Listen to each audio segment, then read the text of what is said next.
नमस्कार बच्चों, कैसे हैं आप? बढ़िया, मैं भी बढ़िया, आपका चाचू भी बढ़िया। और हमारा जो टॉपिक चल रहा था वो चल रहा था वॉल्यूमेट्रिक। और वॉल्यूमेट्रिक के अंतर्गत हमने अणुभार यानी मॉलिक्यूलर वेट और संयोजकता यानी कि वैलेंसी, इस चीज की ये जान लिया था। अच्छा, अब बात करते हैं तुल्यांकी भार की।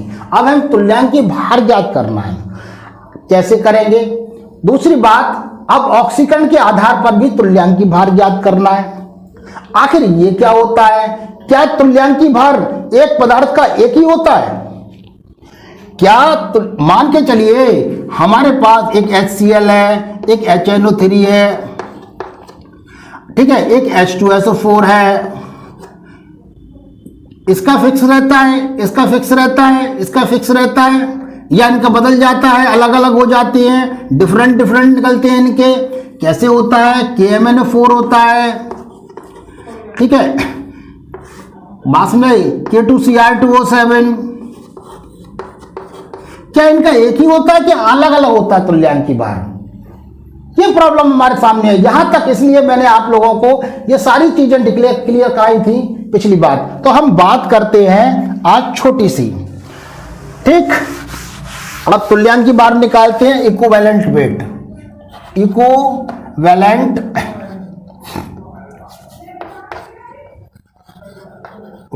वेट,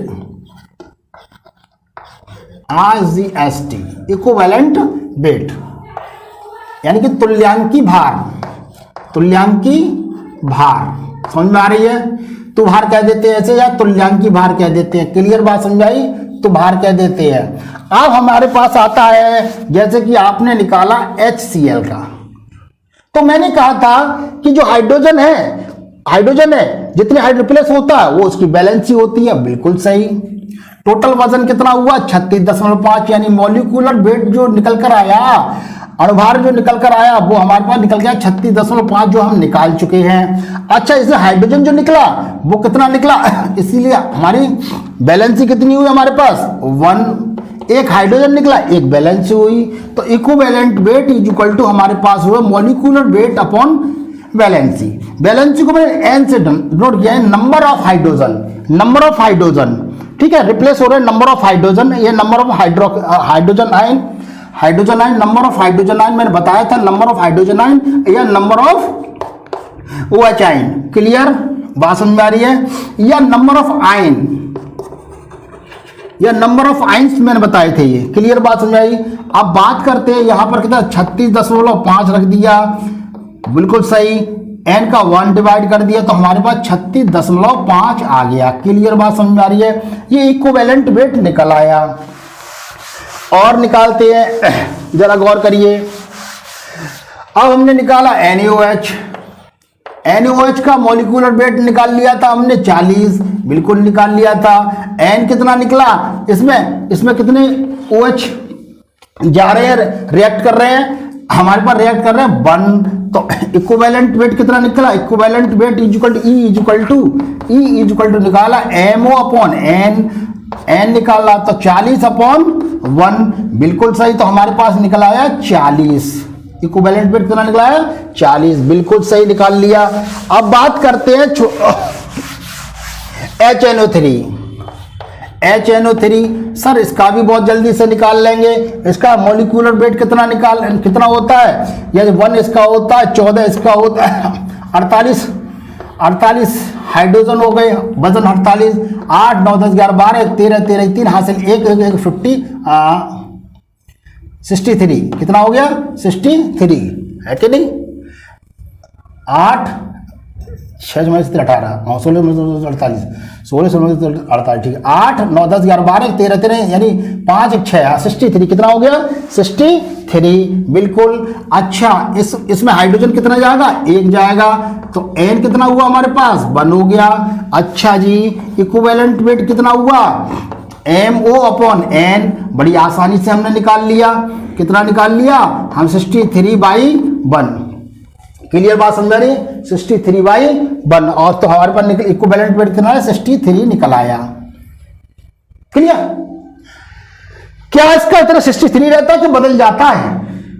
अब ये बात करनी है, यही कारण है, यही चीज निकली ऑक्सीडेशन और रिडक्शंस। समझ में आ रही है? अब बात आएगी हमारे पास एक नॉर्मल कंडीशन में हमने देखा तो हमारे पास इसका HNO3 का इक्विवेलेंट वेट जो निकला वो हमारे पास निकला 63। क्लियर? अब जरा गौर करिए, इसे एक अलग ढंग से देखते हैं, अलग ढंग से देखते हैं। अलग ढंग से कैसे? HNO3 यदि मैं इसे कोल्ड कर दूं, कोल्ड ठंडा, कोल्ड कर देता हूं, कैसा कर देता हूं? कोल्ड कर देता हूं। क्लियर बात समझाई? अब कोल्ड करने पर क्या होता है? ये क्या देता है? H2 पहले लिखिए N2 क्या देता है? N2O। तो 2 कर दिया हमने, बिल्कुल सही। फिर देता है H2O दे दिया, H कितना? 2 दे दिया। अब तो 3 दूनी 6, यहां कितने हो गए हमारे पास? कितने हो गए हमारे पास? ऑक्सीजन केवल 2, बचे कितने? 4 ऑक्सीजन। 3 6 यानी 4 ऑक्सीजन, ऑक्सीजन बचे 4। ऑक्सीजन कितने बचे हमारे पास? 4, बिल्कुल सही। जरा गौर करिए, अब क्या हुआ? अब हमें इस ऑक्सीजन जो है वो कितने निकले, तो तुल्यांक की भार निकालने के लिए हमारे पास एक फॉर्मूला या डायरेक्ट मैं बताता हूं। अब जरा गौर करिए, ये हमारे पास 2 अणु काम कर रहे हैं। इसमें कितने अणु काम कर रहे हैं? 2 अणु। तो 8 ग्राम, याद रखना, 8 ग्राम ऑक्सीजन की मात्रा HNO3 में। तो आप क्या करेंगे? 2 मॉलिक्यूल्स लेंगे, 8 ग्राम ले लेंगे, 8, और हमारे पास ये 16 होता, 16 गुणा 4, तो ये कितना? 16 चौक 64, 64। तो 64 यहां लगा देंगे, कोई दिक्कत? यस, काट दीजिए। काट दिया आपने तो जी क्या, ये ऐसे ही कर देता हूं, यस ऐसे कर देता हूं, 4 गुणा 16 कर देता हूं, तो ये 2 बार कट गए, ये 2 से 2 कट गए, जो हमारे पास 1/4 आ गया। क्लियर बात समझ में आ रही है? जब 1/4 आ गया, अब हम तुल्यांक की भार बराबर होता है अणुभार इंटू ये जो हमारे पास मात्रा निकल के आई, ऑक्सीजन की वजन की मात्रा, जो मात्रा निकल के आई, जो मात्रा निकल के आई, ठीक है। अणुभार कितना निकाला हमने? इसका कितना निकाला था? 63 निकाला था कि नहीं? 63 और ये 1/4। क्लियर बात समझ आ रही है? अब इससे डिवाइड कर देते हैं, बड़ी छोटी सी बात। 4 एकम 4, हमारे पास बचे 2, 4 पढ़ना 20, और ये हमारे पास बचा 3, पॉइंट लगा 0 आ गया। 4 पढ़ना 20, 4 4 7 28, 4 7 28 और 20, 4 पहिया 20। यस, हमारे पास निकल के आया 15.75। क्लियर बात समझ आ रही है? जब हमारे पास ये कोल्ड स्थिति में होता है और डाइल्यूट स्थिति में होता है, डाइल्यूट कैसे? डाइल्यूट, तब हमारे पास ये जो तुल्यांक की भार देता है 15.75 देता है। कितना देता है? 15.75। बदल गया क्या? नहीं बदल गया? कितना देता है? 15.75। ये आपको समझ में आ गया? मैं और सवाल करता हूं, आगे बढ़ा देता हूं। क्लियर? इसी रिएक्शन को और आगे करता हूं। क्या इसकी यही रहती है? एक और निकल के आई, इसका एक और इक्विवेलेंट वेट निकल के आया, वो कितना निकला है? 15.75। क्लियर? 15.75 निकल के आया। जरा गौर कर दें,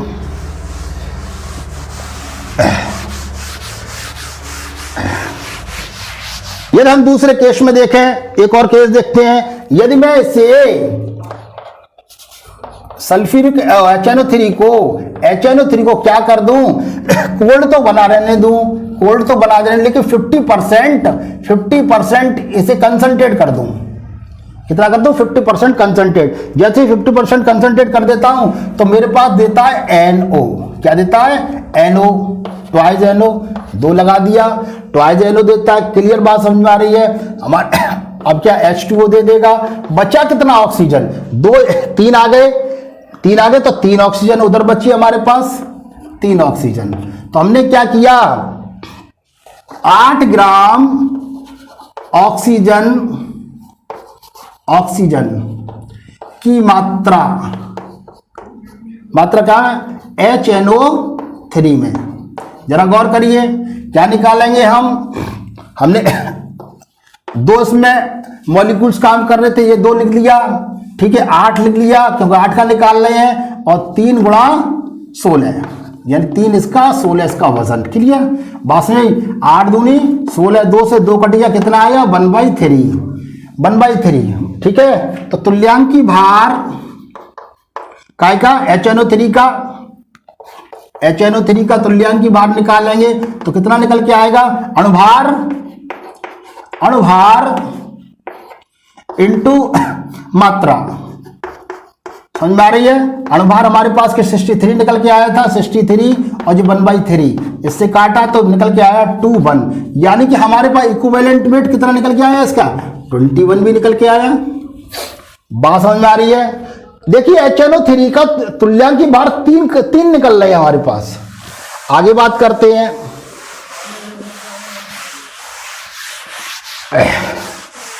करते हैं, अच्छा जी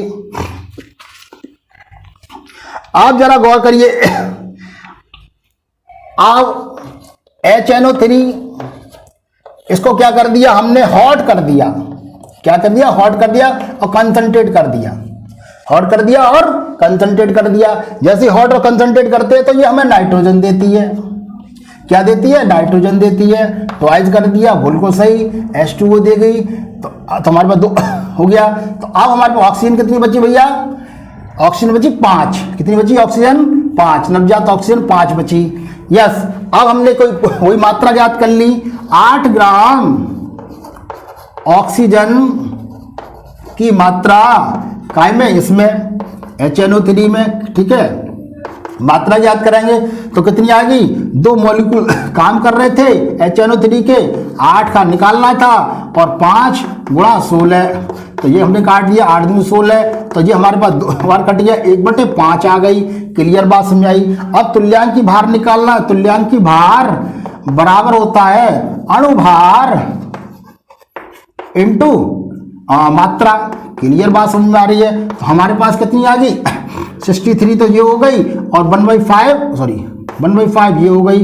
तो हम भाग दे देते हैं, दे दो भाग भैया। 63 में 5 एकम 5 बिल्कुल सही, 1 3 5 दूनी 10 बिल्कुल सही, 5 के 30.6 यानी 12.5। क्या निकल के आया? 12.5। कितना निकल के आ रहा है? हाँ बिल्कुल 5 के 12.6 सॉरी, कितना निकल के आया 6। तो एक इक्विवेलेंट वेट और निकल के आ गया 12.6। क्लियर? अब जरा गौर करिए, यही तो मैं कहना चाहता था कि एक ही पदार्थ है लेकिन हर कंडीशन में उसका इक्विवेलेंट वेट बदल जाता है। बस यहीं से सवाल मोड़ खा जाता है और यही बच्चा प्रॉब्लम में आ जाता है। क्लियर बात है? ये सारी की सारी बातें ऑक्सीडेशन के आधार पर की जा रही हैं। हम उसके आधार पर कर सकते हैं, बिल्कुल कर सकते हैं। मैं और एग्जांपल देता हूं। क्लियर? और एग्जांपल देता हूं मैं। ये सारे के सारे बोर्ड में आ चुके हैं सवाल। अब बात करते हैं थोड़ी सी K2Cr2O7 की। K2Cr2O7 क्लियर बात समझ में आ रही है? इसे जैसे ही हम H2SO4 से रिएक्ट कराते हैं तो ये हमारे को देता है K2SO4 प्लस Cr2SO4 का होल थ्राइस और वाटर मॉलिक्यूल्स कितना रह गया हमारे पास? ये हमारे पास खत्म ही हो गया, ये खत्म ही हो गया। अच्छा जी, SO4 जी कितना है? 3 1 4 तो 4 का यहाँ मल्टीप्लाई कर दीजिए। 4 या 4 ऑक्सीजन को खा जाएगा, ये 4 ऑक्सीजन को खा जाएगा तो 4 H2O निकल गया। बात समझाई? तो 4 खा गया तो रह गया कितना? 3 ऑक्सीजन। कितना रह गया? 3 ऑक्सीजन। बात समझ में आ रही है? क्लियर बात समझ में आ रही है? अब जरा गौर करिए, हम 8 ग्राम ऑक्सीजन की मात्रा का में K2Cr2O7 में ज्ञात कर लेते हैं। कैसे कर लेंगे? इसमें तो एक ही है तो एक मॉलिक्यूल्स है, नहीं बिल्कुल सही। 8, और हमारे पास कितना हो गया 3 गुणा 16, यस 3 यहाँ लगाया 16 यहाँ लगाया, तो 8 दूनी 16 यानी कि 1/6 कितना आया 1/6। अब हम तुल्यांक की बात निकाला, तुल्यांक की भार क्या का K2Cr2 O7 का, यस निकाल लीजिए। अणुभार कितना आता है, अणुभार मैंने लिख लिया आज क्योंकि उसमें निकाल लिया होगा आप लोगों ने 294, कितना आया था 294 क्लियर। और 1/6 6 से भाग दे देते हैं हम, 6 से भाग दे देते हैं, 6 से भाग 294 में तो 6 चौक 24, 6 चौक 24 बचे हमारे पास 5, 6 पंती 6 3 36 6 सत्ते 42, 6 सत्ते 42, 6 सत्ते 42 6 सत्ते 42 6 छत्ती 28 6 24 6 35 6 3 36 6 सत्ते 42 6 सत्ते 42 42 से 48 48 48 6 48 6 देखो लिया 6 दिन 12 13 14 4 हासिल 1 1 1 5 5, ठीक है ये 9 बार, ठीक है 9 6 54, ठीक है 9 6 54, देखो कभी कभी भूल जाता है 9 6 54 यानी 49 कितनी बार चला गया, इसका तुल्यांक की बार 49 आ गया, हो जाता है कभी कभी भाई, ठीक है क्लियर। अच्छा जी अब हम बात करते हैं और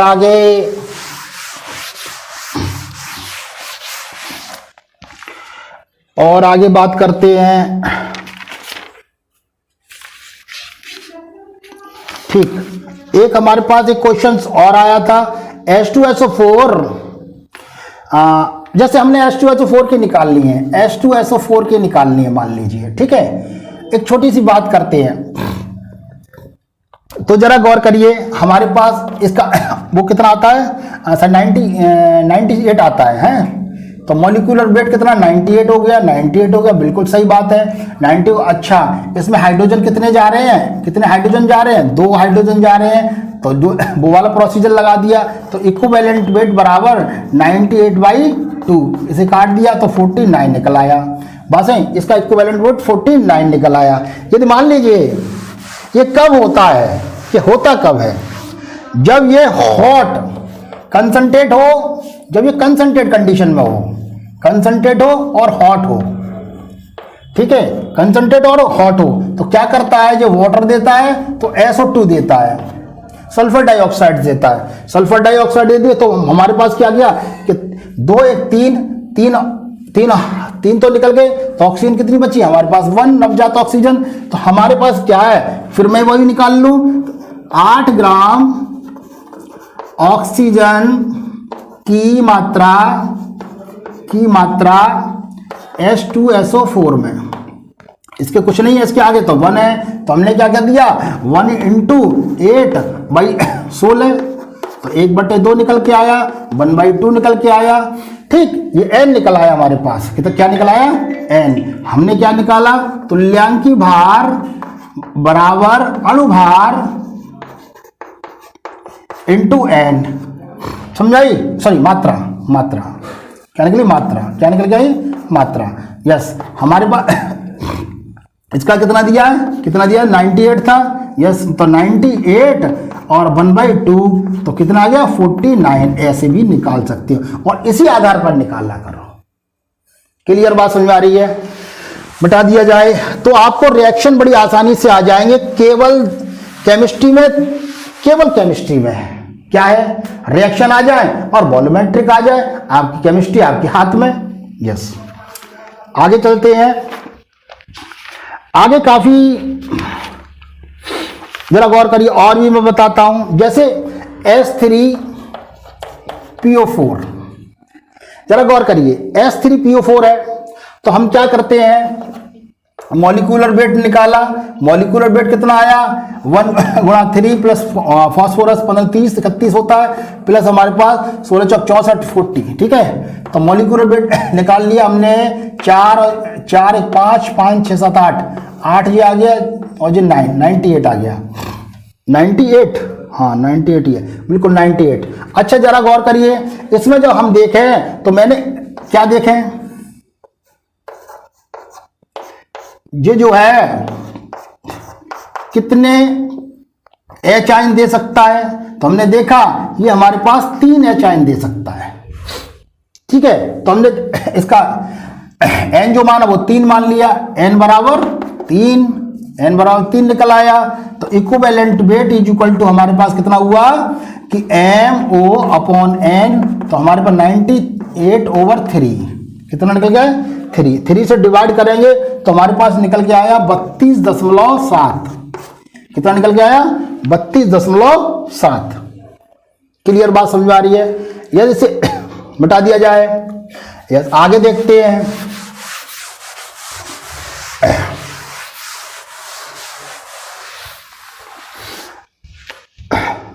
दूसरा देखिए, इसी चीज को अब हम जानना है। अब इसको एक क्वेश्चन आया IIT में, बहुत गजब का क्वेश्चन आया है कि यदि हम कैल्शियम हाइड्रोक्साइड को H3PO4 फास्फोरिक एसिड्स के साथ यदि रिएक्ट करा दिया जाए तो हमारे पास ये रिएक्शन मिलता है कैल्शियम हाइड्रोक्साइड और कैल्शियम CaHO4 प्लस H2O ये मिलता है। ठीक, क्लियर बात समझ में आ रही है? ये हमारे पास मिल जाता है। तो इसका तुल्यांकी भार कितना होगा? इसका तुल्यांकी भार कितना होगा? गजब का क्वेश्चन है। इसका तुल्यांकी भार कितना होगा जरा गौर करिए। हमने इसमें क्या देखेंगे, यहां से यहां तक जो हाइड्रोजन रिप्लेस हुए हैं वो हाइड्रोजन आयन कितने रिप्लेस हुए हैं? 2 हाइड्रोजन आयन रिप्लेस हुए तो 2 हो गई। अब इसका हम निकाल लें मॉलिक्यूलर वेट निकाल लें। मॉलिक्यूल 98 निकला था, शायद 98 ही निकला था ना, अभी नहीं, हाँ 98 ही निकला था। इसका मॉलिक्यूलर वेट 98 निकला था। तो हमें equivalent weight is equal to कितना आया? Molecular weight upon valency. तो हमने क्या किया 98/2 से डिवाइड कर दिया तो हमारे पास कितना निकला 49। अभी हमने जो निकाला था वो कितना निकला था? कुछ अलग निकला था, यानी कि तो हमने 3 से डिवाइड किया था और अब हम 2 से डिवाइड कर रहे हैं। तो कभी कभी ये सवाल आ जाता है जो IIT का क्वेश्चन था, जो कि इस तरीके से हमें, क्योंकि हमें ये देखना है कि हाइड्रोजन कितने रिप्लेस हुए थे, ये देखना है। क्लियर? अच्छा जी, अब बात और आगे करते हैं। काफी क्वेश्चन है मेरे पास। ठीक, इसी तरीके से मान लीजिए हमारे पास एक क्वेश्चन और आता है, मेरे दिमाग में आ रहा है, जिस समय मैंने मेडिकल का एग्जाम दिया था उस समय आया था। देखिए NaHSO4 हमारे पास है। ठीक है, मैं रिएक्शन करा देता हूं। NaOH यदि मैं H2SO4 से रिएक्ट कराता हूं तो जी NaHSO4 देता है और प्लस देता है H2O। जरा गौर करिए, इसका कितना होगा? तो हमने ये देखा कि हाइड्रोजन कितना चला गया, कितना हो गया? 1 हाइड्रोजन चला गया भाई, यहां से एक ही हाइड्रोजन तो गया। यस, 98 होता है इसका मॉलिक्यूलर वेट, 98 होता है और हाइड्रोजन कितना गया? केवल मात्र 1। कितना गया? N कितना निकला है? 1। तो इक्विवेलेंट वेट कितना निकला कि MO और N कितना आया साहब जी? 98 और जी हमारे पास 1, तो निकल गया 98 ही निकल के आया इसका। ठीक, बात समझ में आ रही कि नहीं आ रही? वैसे इसका तो कितना निकल के आता है? जनरली जो निकल के आता है वो निकलता 49। कितना निकल के आता है? 49, क्योंकि 2 हाइड्रोजन को रिप्लेस करता है। क्लियर बात समझ में आ रही है? यस, लेकिन ये कंडीशन डाइल्यूट पोजीशन में और ठंडे पर करता है रिएक्शन। क्लियर बात समझ आ रही है? तो आप अब निकालेंगे इसी तरीके से। आप निकाल, होमवर्क दे देता हूं, होमवर्क देता हूं आपको। होमवर्क क्या है कि FeSO4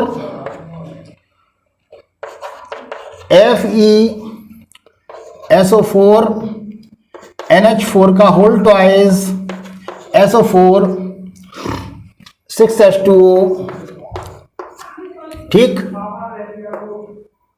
पहला ये है, दूसरा ये है, तीसरा ऑक्जेलिक एसिड का होल ट्वाइस H2O, दूसरा या हमारा, ठीक है। अच्छा तीसरा चौथा हम लेते हैं सोडियम हाइड्रोजन 3,5H2O, ठीक। तो इस तरीके से आप इन्हें ज्ञात करोगे, क्लियर। इनके सबका इक्विवेलेंट वेट ज्ञात करोगे। क्या करोगे? Equivalent weight, equivalent weight, equivalent weight ज्ञात करोगे, समझे? सबका ज्ञात करना है, क्लियर। अच्छा, अब हम मिलते हैं। अब हमने देखा कि हमने ऑक्सीकरण, अपचयन के आधार पर भी मैं आएगा सवालों में तो बताता चलूंगा, ठीक है। अब हम हमारी एक तुल्यांक की बार हमने निकालना सीख लिया। अब हम इसमें क्या करेंगे कि तुल्यांक की बात दूसरी तरीके से भी निकालेंगे। एक दूसरा और तरीका है, यानी कि यदि मान लीजिए सारी चीजें नहीं दी है तो कैसे निकाल लोगे तुल्यांक की बार? कंसंट्रेशन दे रखी है, नॉर्मलिटी दे रखी है, तो तब निकालना है हमें, तभी हम तुल्यांक की बार निकाल सकते हैं, ठीक है। अगले वीडियो में मिलेंगे एक स्पेशल टॉपिक के साथ। धन्यवाद।